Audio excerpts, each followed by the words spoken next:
શબ્દોમાં ક્યાંક કડવાશ દેખાશે, પણ સાહેબ વાસ્તવિકતા જે હશે એ કહેવાની એક આદત અમને પડેલી છે. બરાબર છે.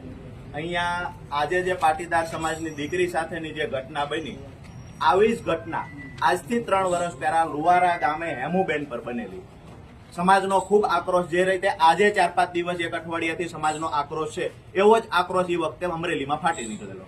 એ વખતે સાહેબ કમિટમેન્ટ આપવામાં આવેલું ગોપાલભાઈ કે સીઆઈડી તપાસ સોંપવામાં આવશે, હેમુબેનને ન્યાય આપવામાં આવશે, જેવી રીતે આજે પાટીદારની દીકરીમાં કમિટમેન્ટો આપવામાં આવ્યા છે.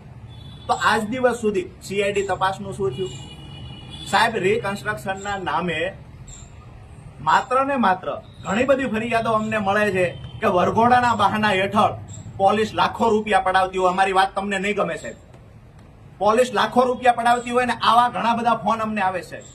બાબરાની અંદર ગજેન્દ્ર શેખવાને એક જ જૂથના 2 લોકો ખોટો કેસ કરે છે અને પાછા ધકેલી દેવામાં આવે છે. માત્ર કારણ એટલું છે કે પોલીસને સવાલ કરે છે. અહીંયા હેમાળની અંદર સાહેબ 2 કોળી ભાઈઓને ત્યાં ચોરી થાય છે, આરોપી પકડાતો નથી.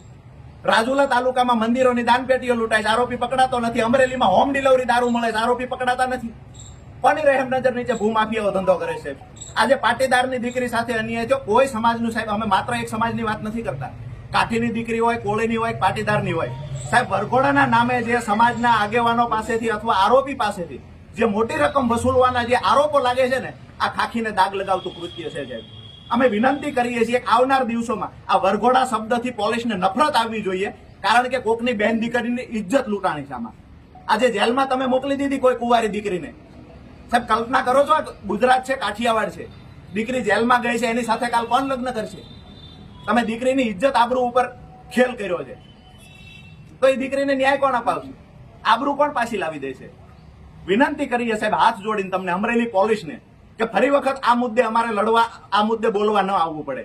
બાકી કોઈ પરિવારના ઘટનાઓ બની છે કે આરોપી છે તો એના પરિવારના સભ્યોને લઈ આવવાના, બેન દીકરીઓને લઈ આવવાની, ટોર્ચર કરવાના.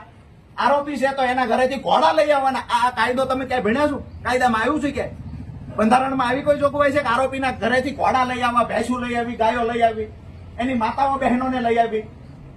અમરેલી પોલીસ જે કામ કરી રહી છે સાહેબ, તમને નહીં ગમે અમારા શબ્દો, પણ છેલ્લી ક્વોલિટીનું હલકાઈવાળું કામ જે ગુંડાઓ કરે ને, આ અમુક કર્મચારીઓ કરી રહ્યા છે, જેના કારણે ખાખીને દાગ લાગે. વિનંતી કરીએ છીએ આ વરઘોડાના નામે તોડ કરવાના બંધ થાય અને અમુક લોકોને જે પરેશાન કરવામાં આવે છે, એમની ઇજ્જત આબરૂ ઉપર જવામાં આવે, આ કામ બંધ કરવામાં આવે.